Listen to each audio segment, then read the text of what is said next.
Hello दोस्तों, नमस्कार। मैं आप लोगों का स्वागत करता हूं आसू A2 एकेडमी में। आज हम लोग इस क्लास में 25 MCQ प्रश्न को देखेंगे। NCERT बुक है विषय गणित। गणित के जो 9th क्लास का गणित है, कक्षा 9th के जो गणित है, उसका अध्याय 1 जो चैप्टर का नाम है संख्या पद्धति, नंबर सिस्टम। तो संख्या पद्धति से बनने वाले महत्वपूर्ण MCQ प्रश्न जो हमारे एग्जाम के दृष्टिकोण से बहुत ही महत्वपूर्ण होंगे, वे सारे प्रश्न को आज हम लोग देखेंगे और समझने की कोशिश करेंगे। इस चैप्टर का सारे ये महत्वपूर्ण प्रश्नों को छांट छांट कर इस वीडियो में समझाया गया है। तो शुरू करते हैं आज की क्लास। आज का पहला जो प्रश्न है वो है, निम्न में से कौन परिमेय संख्या है? तो परिमेय संख्या किसे कहते हैं? जो P बटा Q के रूप में हो, जहां Q does not equal to 0 हो। तो यहाँ √2 P बटा Q के रूप में नहीं है, इसलिए अपरिमेय है। √5 भी अपरिमेय है। रूट में जितने भी रहते हैं वो सारे अपरिमेय होते हैं, लेकिन जो परफेक्ट स्क्वायर रूट होता है, जैसे कि √4 का मान क्या होगा जी? 2 होगा। और 2 क्या है? मेरा परिमेय संख्या है, क्योंकि 2/1 ये क्या है? परिमेय संख्या है। और जब ये परिमेय संख्या है तो √4 भी क्या है? परिमेय संख्या। इसलिए इस क्वेश्चन का जो आंसर होगा वो √4 होगा, यानी कि आंसर सी होगा। अगला प्रश्न है, निम्न में से कौन परिमेय संख्या है? तो निम्न में से कौन परिमेय संख्या है? पाई तो क्या होता है? अपरिमेय संख्या होता है। √2 अपरिमेय। 0 क्या है जी? परिमेय संख्या, क्योंकि 0 को हम 0/1 लिख सकते हैं और ये P बटा Q के रूप में है, और Q does not equal to 0 भी है, इसलिए 0 क्या है? परिमेय संख्या। इसलिए दूसरा क्वेश्चन का जो आंसर होगा वो सी होगा। अगला प्रश्न है, प्रश्न संख्या 3, निम्न में से कौन अपरिमेय संख्या होगा?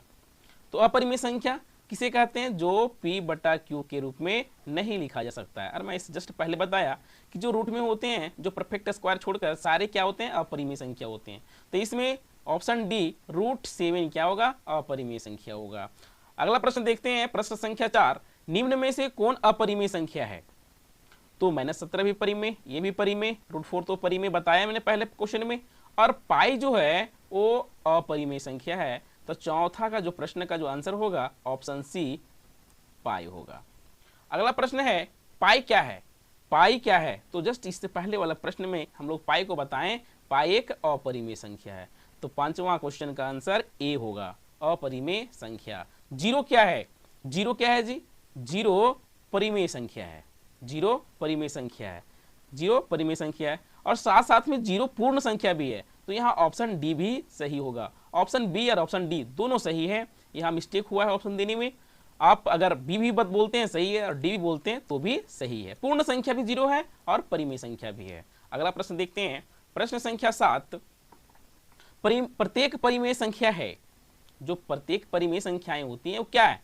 क्या प्राकृतिक संख्या? प्राकृतिक संख्या नहीं होगा, क्यों 1/7 भी क्या है? परिमेय है। ये प्राकृतिक नहीं है। पूर्ण भी नहीं होगा, इनमें से कोई नहीं। वास्तविक संख्या, क्योंकि वास्तविक संख्या को ही हम लोग बांटते हैं 2 भागों में। हम पहले वाला वीडियो बना चुके हैं बेसिक क्लासेस में, उसमें देखिए जाके, वास्तविक संख्या को 2 भागों में बांटा गया है। वास्तविक संख्या को ही 2 भागों में बांटते हैं। क्या किस किस में जी? पहला जो बांटते हैं वो परिमेय में बांटते हैं, परिमेय, और जो दूसरा बांटते हैं वो अपरिमेय संख्या। तो जितने भी परिमेय संख्या है वो वास्तविक होंगे, क्योंकि इसी से तो अलग हुआ है, और जितने भी अपरिमेय हैं वो सारे वास्तविक होंगे, क्योंकि दोनों जो है परिमेय और अपरिमेय, ये दोनों परिमेय संख्या का ही 2 पार्ट में बांटा गया है। इसीलिए प्रत्येक परिमेय संख्या क्या होता है? एक वास्तविक संख्या है। ऑप्शन ये सही है। यहीं पे अगला क्वेश्चन, प्रत्येक वास्तविक संख्या एक परिमेय संख्या होती है? प्रत्येक वास्तविक संख्या क्या परिमेय संख्या होती है? बिल्कुल ये असत्य है, क्योंकि √2 क्या है? ये है से वास्तविक संख्या है, लेकिन क्या √2 परिमेय है? नहीं, ये क्या है? अपरिमेय। तो ये असत्य है। ऑप्शन सी सही होगा इसका। प्रत्येक अपरिमेय संख्या वास्तविक संख्या होती है?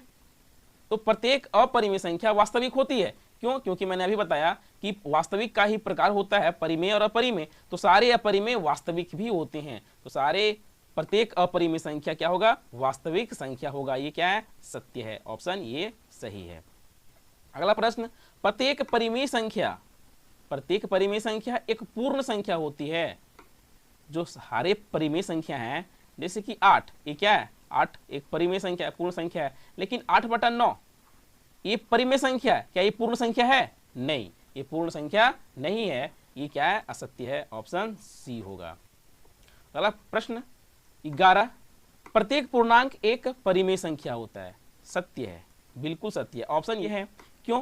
क्योंकि संख्या रेखा पर जितने भी संख्या होती हैं, जितने भी पूर्णांक होते हैं, हमारे जितने भी पूर्णांक होते हैं सब क्या होते हैं? परिमेय संख्या। क्योंकि उसके नीचे सारे के नीचे हम 1 डाल देंगे तो क्या हो जाएगा? हमारा परिमेय संख्या होगा। तो प्रत्येक पूर्णांक एक परिमेय संख्या होता है, बिल्कुल सत्य है। क्वेश्चन नंबर 12, प्रत्येक पूर्ण संख्या प्राकृत संख्या होती है। बिल्कुल गलत है, क्योंकि पूर्ण संख्या 0 से शुरू होती है, 0 से शुरू होती है पूर्ण संख्या, और प्राकृत संख्या 1 से शुरू होती है। तो क्या 0 प्राकृत संख्या है? नहीं।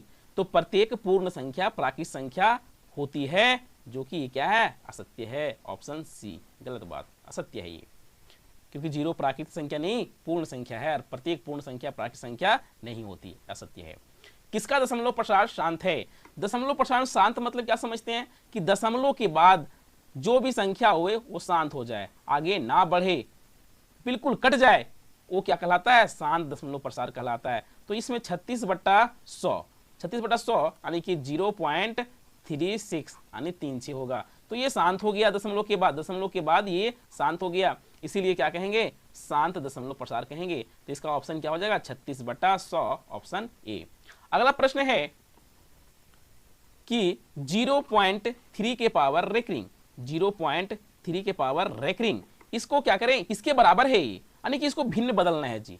तो 0.3 के पावर रेकरिंग को भिन्न बदलने के लिए एक तो मेथड होता है कि इसको एक समान के बना लें, लेकिन अगर डायरेक्ट इसको हम सॉल्व करना चाहें, अगर एमसीक्यू प्रश्न दिया हुआ तो डायरेक्ट सॉल्व करेंगे, तो जितने के पावर रेकरिंग है वो तो लिख लो ऊपर संख्या अंश में, और जितने के पावर रेकरिंग है उतना 9 बैठा दो। तो क्या होगा? 3/9 यानी 3/9। इसको काट के लघु रूप में ले जाएंगे तो 3 एकम 3 और 3 तिया 9, यानी कि इसका होगा आंसर 1/3। तो 1/3 क्या है? ऑप्शन बी में है, इसलिए इसका ये हो 0.3 के पावर रेकरिंग यानी बार बराबर होगा 1/3 के। अगला प्रश्न है 0.47 के पावर 7 के पावर ऊपर रेकरिंग है, यानी कि 0.47 के ऊपर रेकरिंग है। इसको बदलने का तरीका एक ही है, डायरेक्ट बदलना है। तो अगर ये 4 और 7 जितना पे रेकरिंग है उतना 9 बैठाइए, जितना पे रेकरिंग नहीं है उतना 0 बैठाइए। तो 7 पर क्या था? रेकरिंग था, इसलिए हम एक 9 बैठाएं, 9 बैठाएं, और 4 पर रेकरिंग नहीं था तो एक 0 बैठाएं, और उसके बाद जिस पे रेकरिंग नहीं है उसको क्या करेंगे? घटा देंगे। तो क्या हो जाएगा? 43/90, 43/90। तो 43/90 क्या है? Option D, 43/90। बनाने का तरीका है क्या जी? फिर से एक बार देखें इसको हम। जितने के पावर रेकरिंग है उतना 9, और जितने के पावर रेकरिंग नहीं है उतना 0। तो 7 के पावर रेकरिंग था 1 9 लिखें, और 4 पर नहीं था तो 0 लिखें, और जिसके ऊपर रेकरिंग नहीं था उसको हम क्या करेंगे? घटा देंगे। तो 43/90 इसका आंसर हो जाएगा, ऑप्शन डी। क्वेश्चन नंबर 16, 0.001 के पावर रेकरिंग है। तो इसको बनाने का तरीका यह है कि जितने के पावर रेकरिंग है उतना 9 नीचे लिख देंगे, तो 1/999, यानी कि डबल 0 दे दें कोई फर्क नहीं पड़ता, इसका आंसर हो जाएगा 1/999। तो 1/999 क्या है? Option A, 1/999। अब क्वेश्चन नंबर 17 कहता है कि ई किसके बराबर है? तो आप लोगों ने एक फॉर्मूला पढ़ा होगा, a + b into a - b equal to क्या होता है? a² - b², a² - b² formula होता है। तो यहाँ पे देखिए, यहाँ a इक्वल टू क्या है मेरा?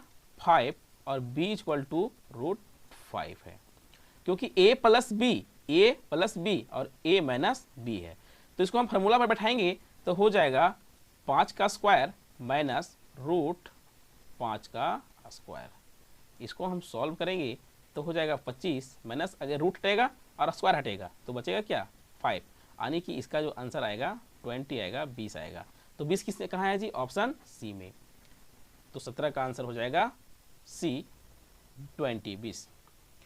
अब यहाँ पे आता है अगला question, question number 18, 10 under root 15 बटा 5 अंडर रूट 3। तो हम लोग इसको बाहर बाहर से काट सकते हैं, या फिर इसको हम ऐसे लिख सकते हैं कि 10 गुने अंडर रूट, और ये तो 5 रहेगा यहाँ पे, और ये 15 बटा 3, क्योंकि ये ऐसा रूल है कि हम लोग एक साथ लिख सकते हैं। तो 3 बचे 15, और ये हो जाएगा 5 दूनी 10, यानी इसका हो जाएगा 2 रूट 5। तो ट्रू रूट 5 कहाँ है जी, 2 रूट 5 आपका ऑप्शन ए में है, इसलिए क्वेश्चन नंबर 18 का आंसर होगा ऑप्शन ए 2 रूट 5।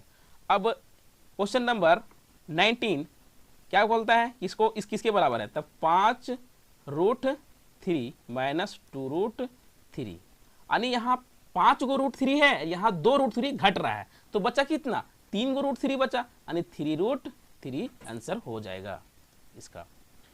तो 3 रूट 3 आंसर हो जाएगा, तो 3 रूट 3 आंसर किस में है, ऑप्शन ए में। 19 का आंसर ऑप्शन ए होगा 3 रूट 3। अगला प्रश्न देखते हैं, प्रश्न संख्या 20। तो प्रश्न संख्या 20 कहता है कि 1 बटा रूट 7 माइनस रूट 6 का परिमेयकरण क्या होगा। तो परिमेयकरण करने का तरीका है कि हर में जो रूट है उसको हटाना है जी। तो हर में क्या है, under root 7 minus under root 6, इसको हटाना है। इसको हटाने के लिए क्या करेंगे हम लोग, ऊपर भी रूट 7 प्लस रूट 6 से गुना करेंगे, और नीचे भी रूट 7 प्लस रूट 6 से गुना करेंगे। अब ये फॉर्मूला पर सेट हो गया, किस फॉर्मूला पे, ये फॉर्मूला पर सेट हो गया a plus B into A minus B equal to होता क्या है, A square minus B square. इस पे हमको सेट करना था, जो सेट हो गया। नीचे ऊपर क्या बच गया, ऊपर बच गया, अंश में बच गया रूट 7 प्लस रूट 6। नीचे क्या हुआ, a plus B into A minus B पे सेट है, यानी कि क्या हो गया, रूट 7 का स्क्वायर माइनस रूट 6 का स्क्वायर। अब बताइए ऊपर क्या बचा, रूट 7 प्लस रूट 6 बटा 7 माइनस 6। घटाएंगे तो क्या हो जाएगा जी, रूट 7 प्लस रूट 6 बटा 1, यानी 1 मतलब कुछ नहीं, आंसर क्या हो गया, रूट 7 प्लस रूट 6। तो रूट 7 प्लस रूट 6 किस में है, तो ऑप्शन सी में है, रूट 7 प्लस रूट 6 आंसर। अगला क्वेश्चन है क्वेश्चन नंबर 21। यहाँ पे भी 1 बटा अंडर रूट 7 माइनस 2 का परिमेयकरण करना है, रेशनलाइज करना है। तो यहाँ पे भी लेंगे 1 बटा रूट 7 माइनस 2, तो ऊपर भी गुना कर देंगे रूट 7 प्लस 2 से, बटा नीचे भी गुना करेंगे रूट 7 माइनस 2 से। ये भी सेट हो जाएगा, प्लस से गुना करना होगा, तो ये भी सेट हो गया ए स्क्वायर माइनस बी स्क्वायर पे, यानी कि रूट 7 का स्क्वायर। सबसे पहले ऊपर लिखना होगा, अंश में क्या है जी, अंश में हमारा है रूट 7 प्लस 2 बटा रूट 7 का स्क्वायर माइनस 2 का स्क्वायर, यानी ऊपर बचा रूट 7 प्लस 2 और नीचे बटा 7 माइनस 2 दूनी 4, यानी कि बचा क्या, रूट 7 प्लस 2 बटा 3। तो इसका आंसर हो गया रूट 7 प्लस 2 बटा 3, यानी कि ऑप्शन ए सही है, रूट 7 प्लस 2 बटा 3। Question number 22। तो क्वेश्चन नंबर 22 का सलूशन देखते हैं। क्वेश्चन नंबर 22 बोलता है जी कि 64 के पावर हाफ। तो 64 के पावर हाफ क्या होगा जी, इसको सॉल्व करने का तरीका है 64 के पावर हाफ, और हाफ मतलब आप जानते हैं कि अंडर रूट होता है, 1/2 है, 1/2 का मतलब ये जानते हैं कि इसका मतलब अंडर रूट होता है, यानी 64 का वर्गमूल निकाल दें तो 64 का वर्गमूल क्या होता है, 8 होता है। एक और तरीका होता है इसको बनाने का तरीका एक और है हमारे पास कि 64 को लिख सकते हैं 8 के पावर 2 और इसके पावर है 1/2, 2 से 2 कैंसिल हो जाएगा, बचेगा 8। ये भी तरीका है, बना सकते हैं आप। तो इसका आंसर क्या हो जाएगा? Option A 8। अगला प्रश्न है प्रश्न संख्या 23। तो इसका जो फॉर्मूला होता है, ये हम फॉर्मूला लिखा चुके हैं आप लोगों को, 17 के पावर 5 गुने 17 के पावर 5। फॉर्मूला है कि जब बेस बराबर हो, जब बेस बराबर हो, जब यहाँ 7 है, जब बेस बराबर हो तो पावर जुड़ता है। बताया था मैंने कि x के पावर m इंटू एक्स के पावर n होगा, तो x के पावर m प्लस n होता है, यानी जुड़ जाता है। तो यहाँ क्या हो जाएगा? 17 के पावर 5 प्लस 7, यानी कि 17 के पावर 12, 17 के पावर 12 हो जाएगा। ऑप्शन ए सही है। अगला प्रश्न है प्रश्न संख्या 24। यहाँ भी बेस बराबर है तो पावर जुड़ जाएगा। सेम फार्मूला लगेगा कि x के पावर m है और x के पावर n है, तो x के पावर m प्लस n हो जाएगा, यही फार्मूला लगेगा। जैसे कि 2 के पावर 2/3 और गुना 2 के पावर 1/3, तो क्या हो जाएगा? 2 के पावर 1/2, सॉरी 1/2 नहीं है 2/3 प्लस 1/3। एलसीएम ले लेंगे, इसका 3 हो जाएगा। अब 3 हो जाएगा, इसको जोड़ेंगे तो क्या हो जाएगा? हो जाएगा 2 के पावर 2 प्लस, यानी 2 जोड़ 1/3, यानी होगा 2 के पावर 3/3। ये कट जाएगा, बराबर होगा 2 आंसर। तो ये 24 का जो उत्तर होगा ऑप्शन ए होगा 2। और आज का इस वीडियो का अंतिम प्रश्न है क्वेश्चन नंबर 25। 4 के पावर 3/2 का मान ज्ञात कीजिए। मन नहीं होगा, यहाँ मान होगा 4 के पावर 3/2। तो हम 4 को लिख सकते हैं 2 के पावर 2 गुने 3/2। तो ये 2 से 2 कैंसिल हो जाएगा, बचा क्या जी? 2 के पावर 3। अब 2 के पावर मतलब 3, मतलब 2 गुने 2 गुने 2, 3 बार गुना कर देंगे 2 को हम, तो उसका मान निकल जाए। 2 दूनी 4, 4 दूनी 8, यानी 8 इसका आंसर है, जो कि ऑप्शन सी में है। तो 25 का जो आंसर हो जाएगा ऑप्शन सी। आज की वीडियो यही समाप्त होती है। धन्यवाद।